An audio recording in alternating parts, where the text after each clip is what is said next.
Shams just dropped a huge bomb on Milwaukee Bucks fans. Damian Lillard may be closer to a return than we think. There's once again reason for optimism in Bucks land. What's up, everybody? I'm your host, Nathan Burton, here with Bucks Digest, your number one source on all of YouTube for anything Bucks.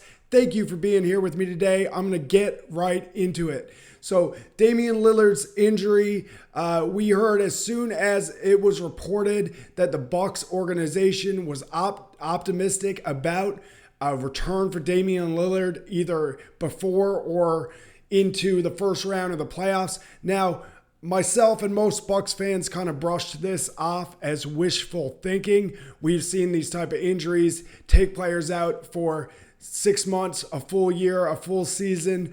To think that Damian Lillard was going to be able to return in just a few weeks with deep vein thrombosis and blood clots, it seemed impossible at the time.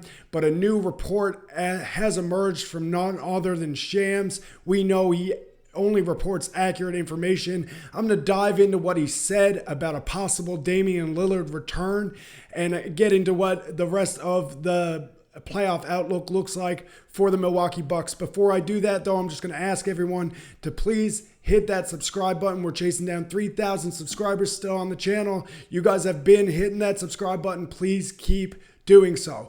Okay, so there's a chance we actually get to see this duo on the court again in the coming months. I'm going to dive right into what Shams said. I'll get you guys a direct quote right here.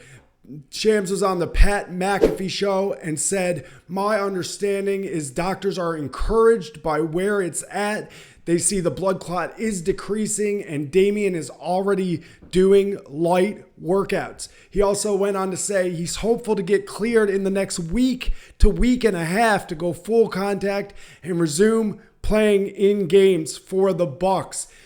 As a Bucks fan, there couldn't have been better news today. This is a ray of hope from the heavens for the Bucks. We know how badly we need Damian Lillard to come back and play for this team. Our team is top heavy. We have two of the best players ever to play the game, the NBA top 75 in Giannis and Dame, and we need both those guys on the court at the same time.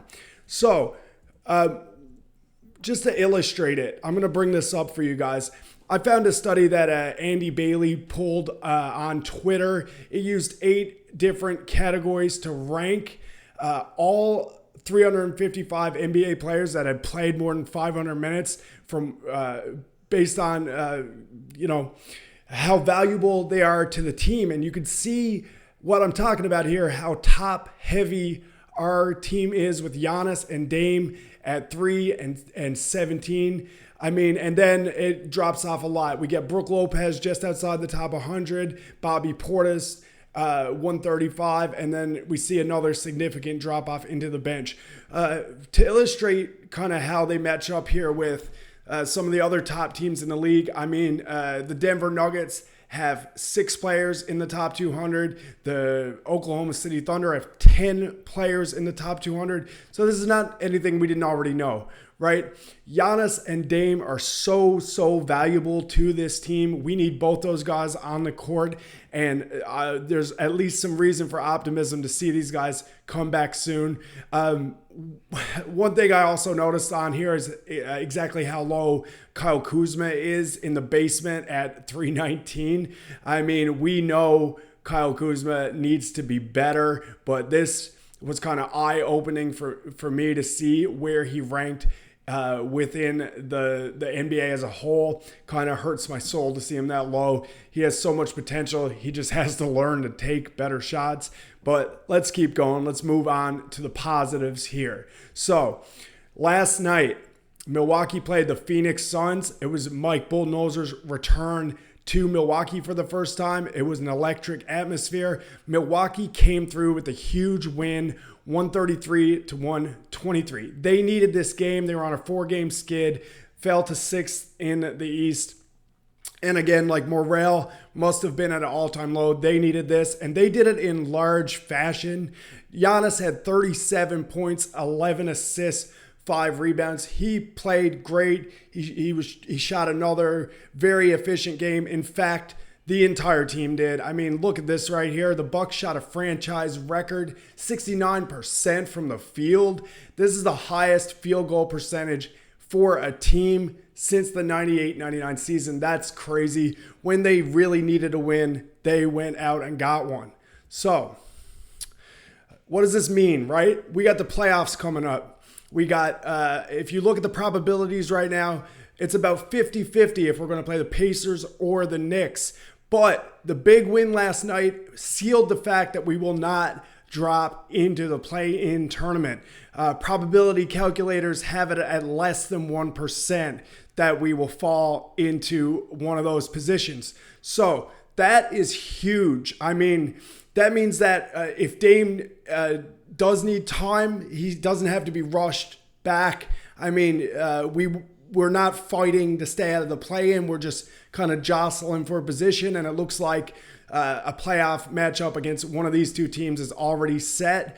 So they can really take their time, and down the stretch with his healing, they can work Bobby Portis back in, who, by the way, only has 4 games left on his suspension. There is so much reason for optimism now for the Bucks. So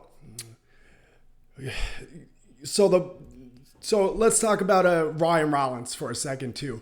I mean, we're talking about reasons for optimism around this team. I'll be honest, I'll go on record. You guys have me on record on previous videos as saying I didn't think this kid was ready, but he has proved me wrong over the last 5 games. Ryan Rollins had a career high 23 points last night, and he has been ultra efficient. I mean, these numbers are crazy. He's playing 27 minutes a game. He's putting up 17.5 points over the last 4, 3.5 rebounds, 4.3 assists. I mean, his shooting is crazy. 70% field goal shooting, 71% from 3.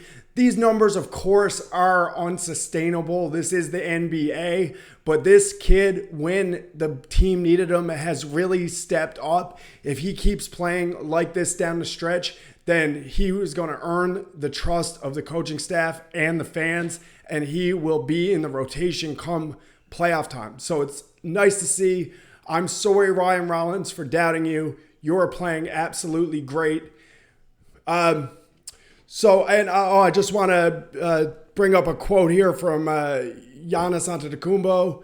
Giannis said this about Ryan Rollins as well. He's, in my opinion, incredible, man. Whenever he has the opportunity to play, he takes advantage of it. He has the guts to make big plays down the stretch or take big shots. He showed flashes that he can be really, really good. So he has the backing of our leader, Giannis Antetokounmpo. I think he's starting to earn the trust of the coaching staff. If the worst case scenario happens and we cannot get Damian Lillard back, at least there's hope that this young player can step in and attempt to fill some of those shoes. I mean, it's impossible to fill Damian Lillard's shoes, but this guy is showing that he's not scared of the challenge. It's really nice to see. So I want to know what you guys think. Do you guys believe the optimism? Do you think Damian Lillard could possibly be back on this roster by playoff time? If not by playoff time, it sounds like a second round return is definitely possible. I think personally that I still want the Pacers in the first round.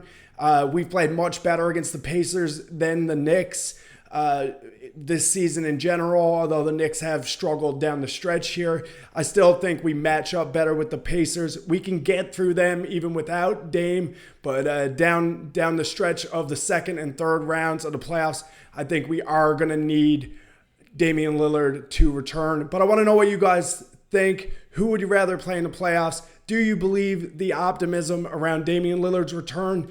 I'll keep you guys updated on anything as soon as it drops. Go Bucks, go.